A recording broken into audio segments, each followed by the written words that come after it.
आप सभी का स्वागत है।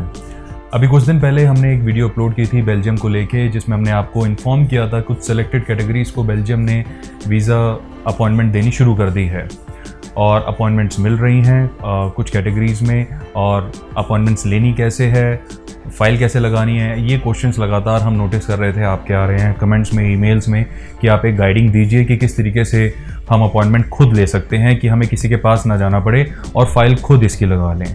तो इस वीडियो में मैं आपको ये सारे डिटेल्स देने वाला हूँ जिससे आप विदाउट किसी की हेल्प के खुद ये सारी चीज़ें कर पाएंगे और बेल्जियम के वीज़ा एप्लीकेशन को पूरा कर पाएंगे और वीज़ा अप्लाई कर पाएंगे।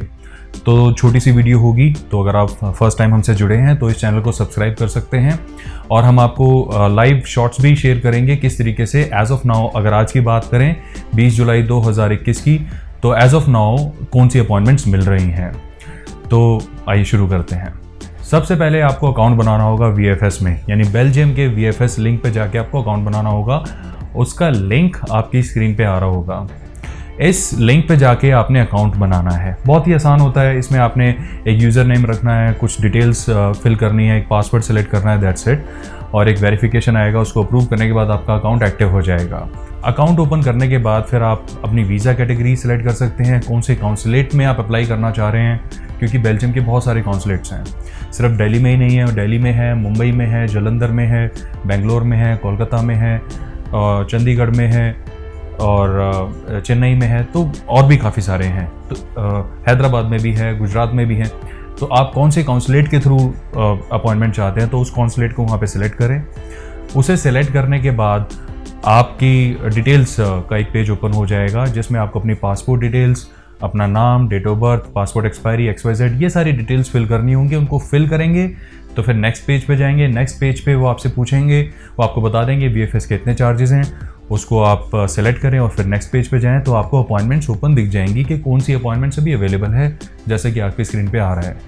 ये अपॉइंटमेंट्स एज ऑफ नाउ आज की डेट के हिसाब से भी अवेलेबल हैं। तो अगर आप चाहें तो अभी भी यही सारी चीज़ें फॉलो करके अपनी अपॉइंटमेंट बेल्जियम के लिए फिक्स करा सकते हैं। अब चलिए, अपॉइंटमेंट हो गई, उसके बाद क्या?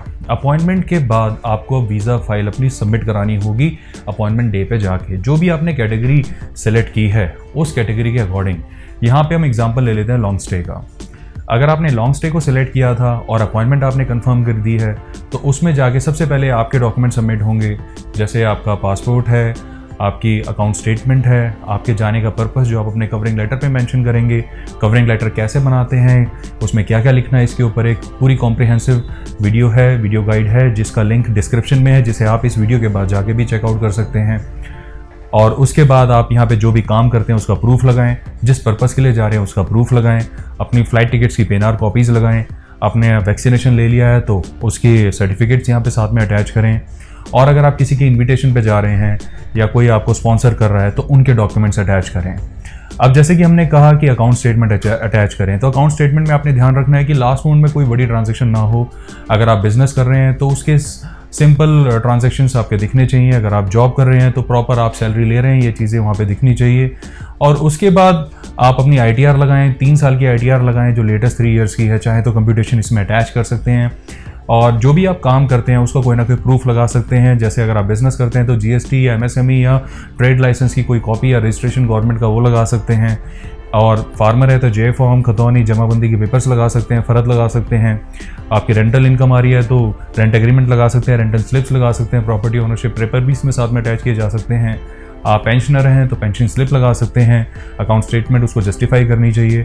अब यहाँ पे ध्यान रखना होगा, जैसे मैंने अकाउंट स्टेटमेंट में बताया था, लास्ट मोमेंट में आपने कोई बड़ी ट्रांजैक्शन नहीं करनी है। ऐसे ही ITR को आपने ध्यान रखना होगा कि आपकी ITR भी अकाउंट से सूट करती हो। ऐसा ना हो कि आपके अकाउंट में कुछ खास ट्रांजेक्शन्स नहीं हो रखी और आपने CA को बोल के अपनी ITR एक्स्ट्रा करवा दी है, तो उस केस में क्या होगा कि आपकी अकाउंट स्टेटमेंट से ये क्लियर हो जाएगा और अननेसेसरी आपका केस इसमें वीक पड़ जाएगा। तो इसलिए अपनी जो भी आपने ITR लगानी है बिल्कुल उसको सोच समझ के अपने अकाउंटेंट को बोल के ये कि भाई जो भी मेरा अकाउंट कहता है इसके हिसाब से मेरी ITR बनवाएं, आप बड़ा चढ़ा के ना दिखाएं।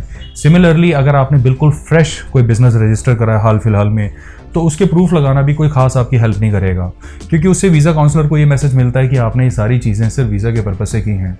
तो हम प्रेफर करते हैं कि बिज़नेस अगर आपका है तो थोड़ा सा तो पुराना हो एटलीस्ट, जिससे उनको ये ना लगे कि इमीडिएटली आपने रजिस्टर कराया है और उससे आप वीज़ा लेने आ गए हैं। और यहाँ पर काफ़ी सारे क्वेश्चंस भी आते हैं फ्रेश पासपोर्ट को लेके।